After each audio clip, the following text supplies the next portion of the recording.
के भएको हौ नेपाल होइन यो देशमा त मन्त्री हुन र हिरो हुन त केही पनि पो नचाहिँदो रहेछ हो सधैँ जितु नेपाल मुला मात्रै किन आउने आज म पनि आएँ यत्रो गोर्खाले यत्रो विश्वमा तहल्का मचाएको छ कि अन्त म त बघिन्यौ प्यालेसमा ड्युटी दिइराखेको थियो अन्त उमेश मोक्तानले दाजु आउनुपर्छ भन्यो कि लु हो भनेर ड्युटी सिद्ध्याएर आएको को पो आएको छौ नेपालदेखि अन्त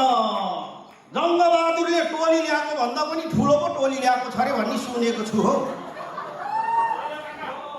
दर्शक भन्दा कलाकार पो बढी बनाएको छ अरे भन्ने सुन्छु हो अनि एउटा कुरो कि अन्त अबर भाग पुर्याउँछ त यत्रो कलाकार बिचरा जाडोमा उतार्यो फेरि जाँदा त रित्तै हात्ती नपठाऊ है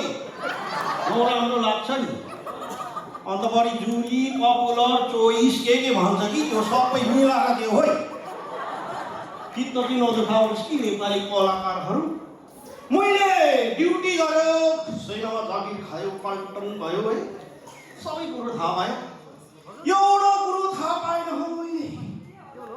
यो हिरोनी मोडल नायिका कलाकारले नाच्दाखेरि आएर किन यसो गर्छ हो सुन्नु कति दर्शक 200 पाउन्डको टिकट काटेर आएको छ अगाडिको भाग त चाहिँ हुँदैन पहिलो र पछाडिको मात्र पैसा दिनु हुन्छ क्या हो हामी जस्तो सेना हुनुपर्छ जन्मै छाती थप्ने छाती त एकचोटि कि ज्योति मगरको कार्यक्रम भन्यो अल्ट्रासाउन्डमा है ज्योति मगरको फेरि खतरा छ नि त आमा त्यसले यसरी राततिर आएर गीत गाउँदा त मान्छे सबै अगाडि आउँछ नि म पनि अब ज्योति मगरको चाहिँ फुल प्रोग्राम हेर्छ भनेर अल्ट्रासाउन्डमा 150 को टिकट काट्यो पछाडि जाई अगाडिमा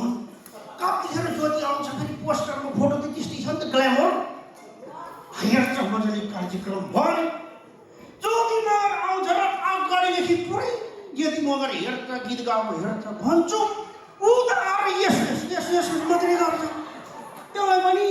पछाडिको मात्रै पैसा दिएको रहेछ कि भण्डारेको आधा गीत गाएपछि फनक्क फर्क्यो है आमा त्यसपछि त म यत्तिकै भएछ नि